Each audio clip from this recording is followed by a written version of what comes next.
21:6 வாசிங்க. பொய் நாவினால் பொருளை சம்பாதிப்பது சாவை தேடுகிறவர்கள் விடுகிற சுவாசம் போல் இருக்கும். சாவை தேடுகிறவர்கள் விடுகிற சுவாசம் போல். சாவை தேடுறவன் விடுகிற சுவாசம் என்ன அர்த்தம்? ஒருத்தர் சாகணும்னு நினைக்கிறான், ஒருத்தர் என்ன செய்யறான், சாவை தேடுறான். அப்படின்னா அவன் வாழ்க்கை நிரந்தரம் இல்ல. சில பேர் பாத்தீங்கன்னா நான் செத்தரலான்ட்டு இருக்கிறேங்க. உண்மையா பாருங்க, டெய்லி இப்படியே பேசுற ஒருத்தர் சீக்கிரம் செத்துருவான்.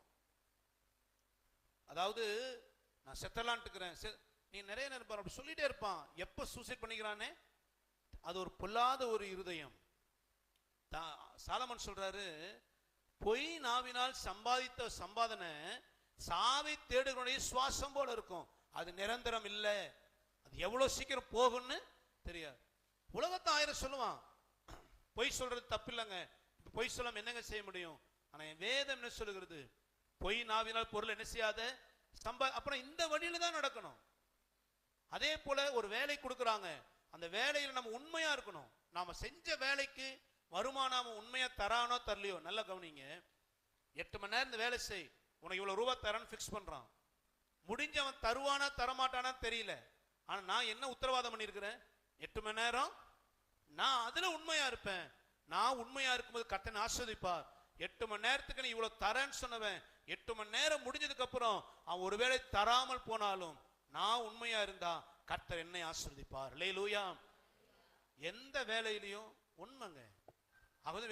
அதே நீதிமொழிகள் 22:29 தன் வேலையில் ஜாக்கிரதையா இருக்கிறவனை நீ கண்டால் அவன் நீசருக்கு முன்பாக நில்லாமல் ராஜாக்களுக்கு முன்பாக நிற்பான். தன் வேலையில ஒருத்தன் ஜாக்கிரதை உண்மையா இருந்தா அவனை கர்த்தர் எங்க போய் நிறுத்துவாராம்? அவன் நிக்கிற இடம் ராஜாவின் முன்பு. அதாவது அந்த அளவுக்கு நான் உயர்த்துவேன்ற கர்த்தர். உன் வேலையில ஜாக்கிரதையா இரு, உன் வேலையில உண்மையா இரு.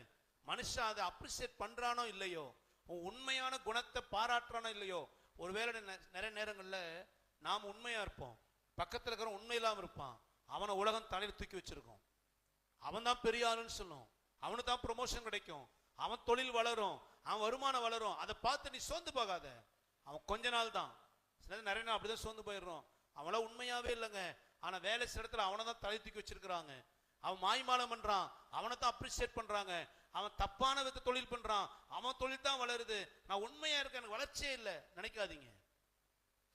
உண்மை இல்லாதவன் எவ்வளோ சீக்கிரம் வளர்றானோ அவ்வளவு சீக்கிரம் விழுந்து போவான். பயிர் 3 மாசம் கழிச்சுதான் அது ஒரு செழிப்பு உண்டாகும். ஆனா புல் அப்படி கிடையாது. ஒரு மழை பெஞ்சா உடனே சலசலசன என்ன செய்திரும், வளர்ந்துரும். புல்லு போல வளர்றவன் சீக்கிரம் ஆயிடுவானா, வாடி போயிடுவான்.